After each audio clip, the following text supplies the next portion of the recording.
Okay, so hello everyone, good morning. Today is Ocean's 566 Ocean International Weekly Seminar and the 169 International Seminar. Today's paper is Polymer Identification of Floating Derelict Fishing Gear from Ohio, Hawaii. And our speaker today is Mafada from Hawaii Pacific University. Okay, the floor is yours. Thank you so much, everybody. I will share my screen in a second. I just want to say instead of going through the paper section by section in detail, I'm going to frame it in the wider context of the work that we're doing here at the Center for Marine Debris Research and why this research was so important to us and for others to be aware of it too.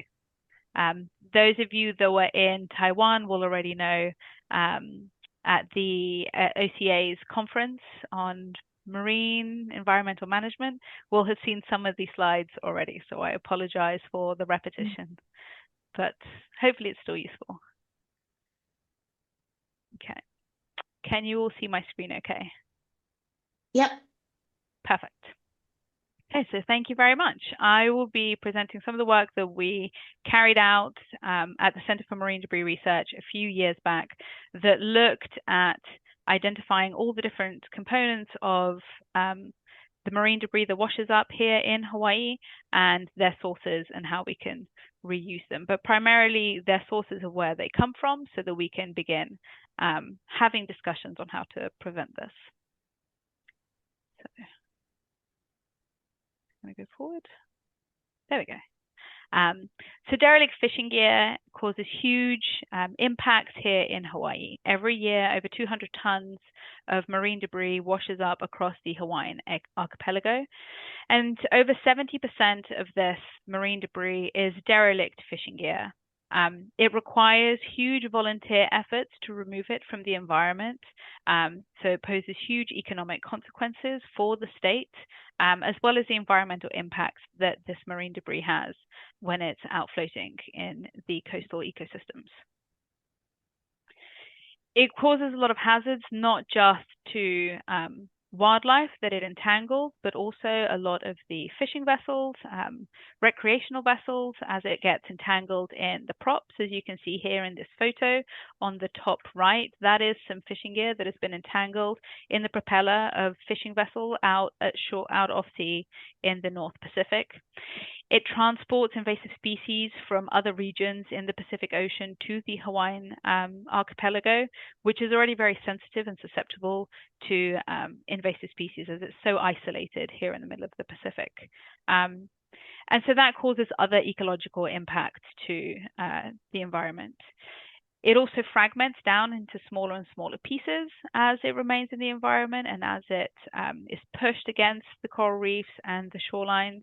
And it's ingested by a lot of the marine organisms. A lot of the turtles, sharks, and fish will bite into a lot of this material. And you can see sometimes when it washes up, it'll be very fragmented with many bite marks from these individuals. And so if the animals are eating this, that is clogging up their stomach with space that would otherwise be necessary for nutrition. And if they can't get the necessary nutrition because their stomachs are blocked with plastic, that leads to their demise. And so it causes a lot of wide-ranging hazards from the physiological to the economical to the ecological. And so our objective with a lot of the work that we do and with the study was to determine the sources of where this debris is coming from, understand the impacts that it has once it reaches Hawaii, and how can we prevent it from happening in the first place. We want to understand the sources because we see that none of the debris that washes up here in Hawaii is from Hawaiian fisheries.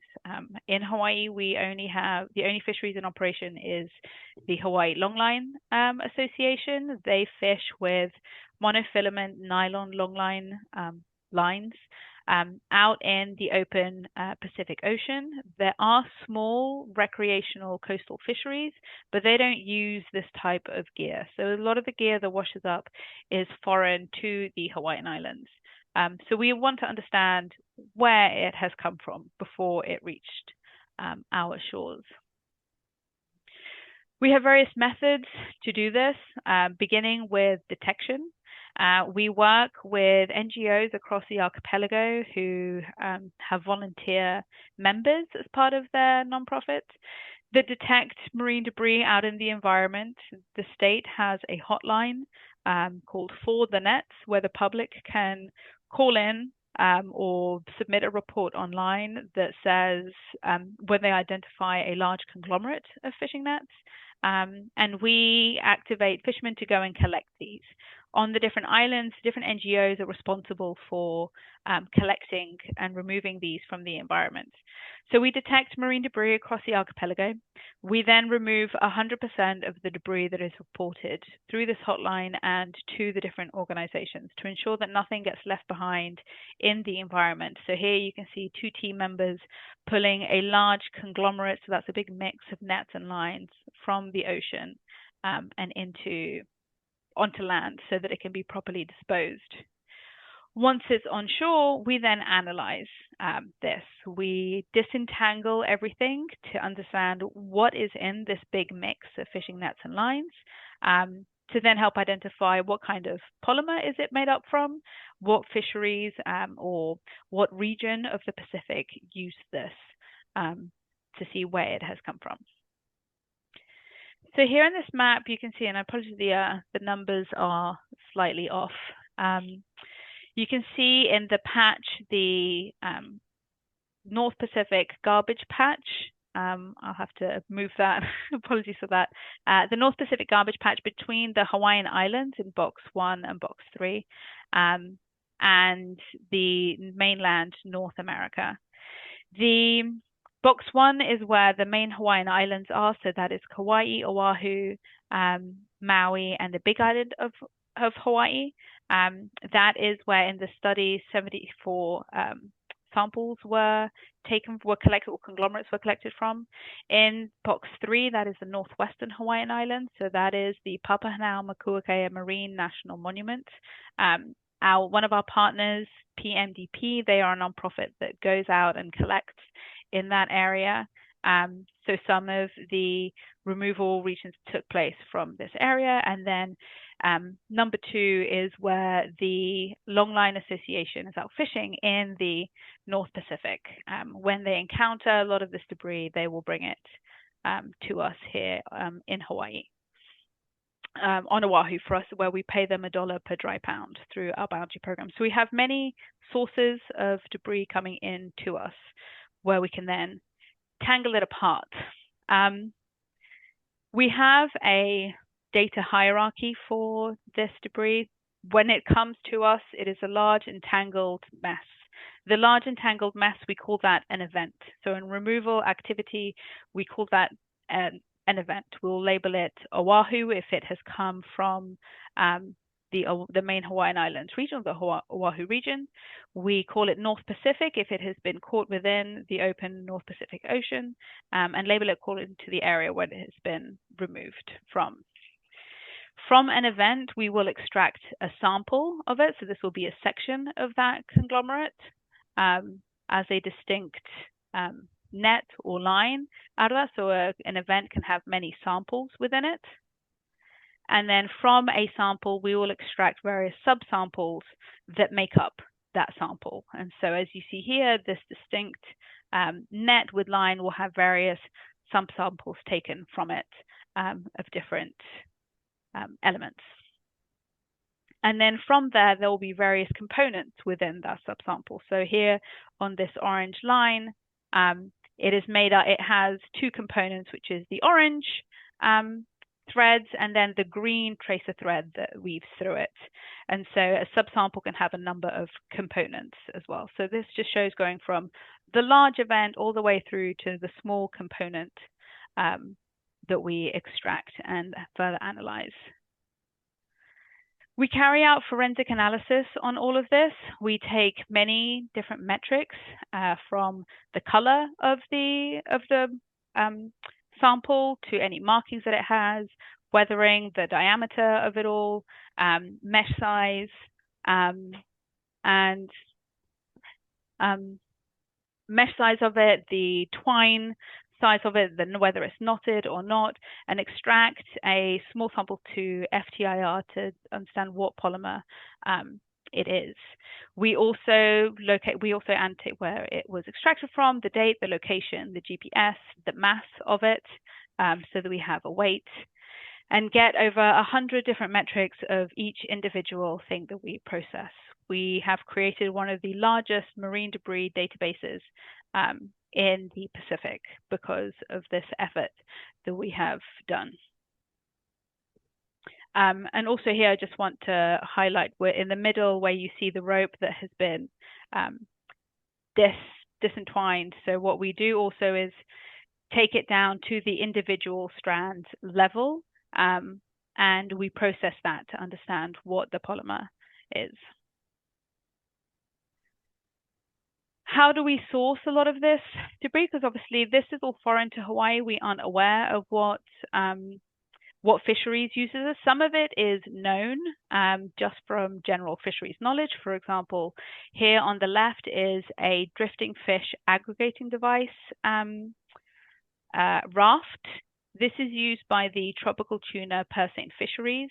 It works by the fisheries deploy these devices on a monthly basis. Hundreds are deployed, and it attracts small fish that then attract bigger fish and bigger fish. The tuna purseine fisheries will then fish around these devices. Once they drift outside of their fishing range, they are essentially abandoned. The fisheries will deactivate the GPS locating device on them, and they are out adrift until they reach a land mass. We know this from discussions with other marine scientists and fisheries experts. So some material that washes up, we know its origin, not the specific vessel, but the region. However, there's a lot of other ones, for example, nets and lines that we aren't so familiar with. With those, we seek expert opinions from international sources to understand, have they seen these materials before? Do they know what fisheries might use them? And so a lot of this is through surveys. And can they help us identify what it is that we are seeing washing up here? And then we also use a lot of ID guides and gear catalogs that have a lot of these explanations to understand what is this specific fishing float used for, to help point to a specific fisheries. What we find is that here in Hawaii, the vast majority of events that we receive, it's not up here, is nets and distinct nets and conglomerates. So that is those big entanglements of marine debris. That makes up over 60% of the DFG that washes up here in Hawaii. We see that is across the different regions. Nets and lines are what makes up the vast majority of the debris that washes up here in Hawaii. With, as I mentioned, over a third of it being nets and conglomerates. We find that there are differences in the types of nets that wash up across the archipelago. We get a lot more in the main Hawaiian Islands. There is a lot more of the twisted, thicker, twisted knotted lines, and whereas the northwestern Hawaiian Islands do get a lot more of the monofilament gill nets washing up than the main Hawaiian Islands do here. And so we don't know if that is just because of general discarding in the region or just more movement here in the main Hawaiian Islands. And I really want to, I'm just going to, there was a slide that I wanted to make sure was included in this. I apologize. There's a small figure that has been deleted. I just wanted to add into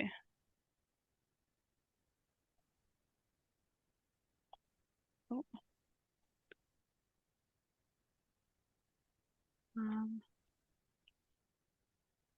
no, this is, sorry, if you could just give me 2 seconds. Here we go. Our marine debris share.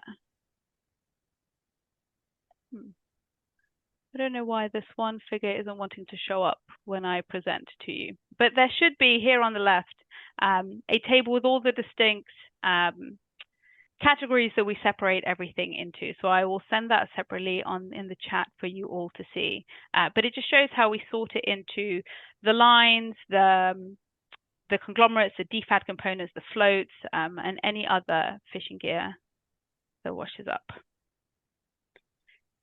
And what we see is that the most common type of derelict fishing gear that washes up here in the main Hawaiian Islands are these nets, distinct nets and conglomerates that are made up of this twisted, knotted, multi-filament netting. This is predominantly made up of HDPE. Over 80% of the samples that we processed came up as being high-density polyethylene. This is significant because obviously this type of fishing net floats. High-density polyethylene is less dense than seawater, and so it is able to float across long distance in the ocean, whereas other more denser materials such as the monofilament nylon, for example, which is here in the fourth column as yellow and orange, that is a lot denser than seawater, and so it will sink to the sea floor. And so it adds further evidence that this material is floating from faraway regions to Hawaii and not from nearshore Hawaiian use. Only 3.4% of all the samples that we processed had some kind of marking and at the gear level of it. So here you see through the process, the removal of this big event, the samples that were extracted, and then within the rope, through lab sampling as we unwound the rope, we found an inner tracer line that had markings of the gear. However, that we only found that because of the lab sampling process that we carried out. Had we not done this in-depth analysis into the gear, we would never have found that tracing line. So it is really important to emphasize the need for gear markings, even through tracing lines like this on more gears, so that we can help us identify where it has come from. And many of the markings help us locate the different areas where it has come from. This was a tag from a crab pot that we were able to identify from the west coast of mainland US. Here, a fishing DFAD satellite buoy that we were able to locate to where it was deployed, and between its deployment date, how it made its way to the Hawaiian Islands, and even further still. However, it is not just this gear with markings that has, we also need to identify where all of this netting that doesn't have markings has come from. And so that is when we use the knowledge that through this paper we developed in understanding the gear construction to identify the region in the Pacific Ocean where it has come from. What we see is that a lot of these twisted knotted nets are used predominantly by the trawling industry, the largest trawling industries in the world being China and Vietnam. And so we can start to look towards the industrial fisheries in East Asia as the first steps of who we need to be discussing with. We see, based on the gear construction of this study and speaking to fisheries experts, that a lot of gear used in the Eastern Pacific, so in continental America, they use braided knotless nets and many orange floats.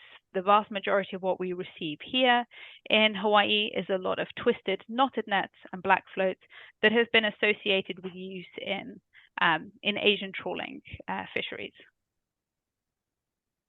And there is proven transport of debris going from the Western Pacific towards the Eastern Pacific and making its way to the Hawaiian Islands.